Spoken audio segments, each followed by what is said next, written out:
પ્રભુ તું સંગ છે તેથી જીવન પ્રસંગ છે, ભલે નાની મોટી જંગ છે છતાં પળે પળે ઉમંગ છે.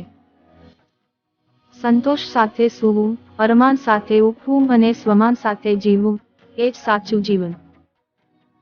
દુનિયાની સૌથી અસરકારક દવા છે જવાબદારી, જે જીવનમાં થાકવા જ દેતી નથી.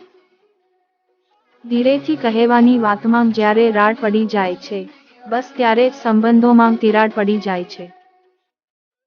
તમારું સન્માન એ શબ્દોમાં નથી, જે તમારી સામે બોલવામાં આવે છે, પરંતુ તે શબ્દોમાં છે, જે તમારી ગેરહાજરીમાં તમારા માટે બોલવામાં આવે છે. સમાધાન તો બીજાની ખુશી માટે કરી લઈએ છીએ, જેને સમાધાન કર્યું છે એ કેટલો ખુશ છે એ કોઈ જ નથી જાણતું. કુટુંબના વડાની દશા ઘર ઉપરના પતરા જેવી હોય છે, તે તડકો, વરસાદ, ઠંડી બધું સહન કરે છે, પણ ઘરના કહે છે કે આ અવાજ બહુ કરે છે. વાંચતી રહી છું સદા ખ્યાલોમાં તને, યાદ અપાવી છે તે ઢળતી સાંજની. હસીને જોવામાં અને જોઈને હસવામાં ઘણો ફેર છે, ક્યારેક પરિણામ તો ક્યારેક સંબંધો જ બદલાઈ જાય છે. માણસ ભાવનાઓથી સંચાલિત થાય છે, કારણોથી નહીં, કારણોથી તો માત્ર મશીન જ ચાલે. જીવનમાં સુખ મેળવવા માટે જો તમે કોઈને દિલથી દુખી કરશો, તો એક વાત ધ્યાનમાં રાખો, તમે ક્યારેય ખુશ નહીં રહી શકો. એની હાય સતત તમારો પીછો કરતી રહેશે અને કર્મ તો બદલો લઈને જ સંપશે.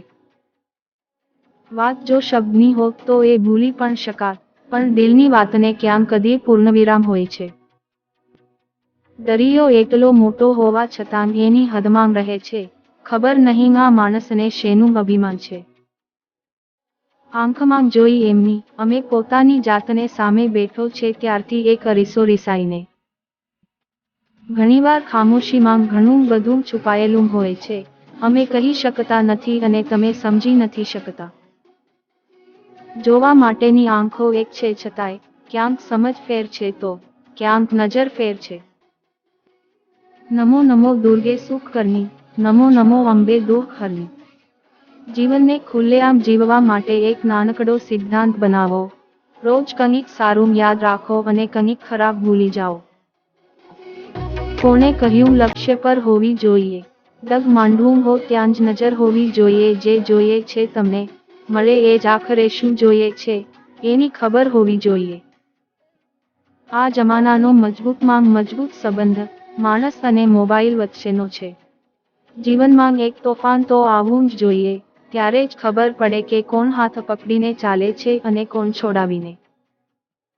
જે પોતાના ડગલાંની ક્ષમતા પર વિશ્વાસ રાખે છે, તે જ હંમેશા ઉચ્ચ સ્થાને પહોંચે છે. જો પોતાનાથી નજીક રહેવું હોય તો મૌન રહેવું અને જો પોતાનાને નજીક લાવવા હોય તો મનમાં ન લેવું.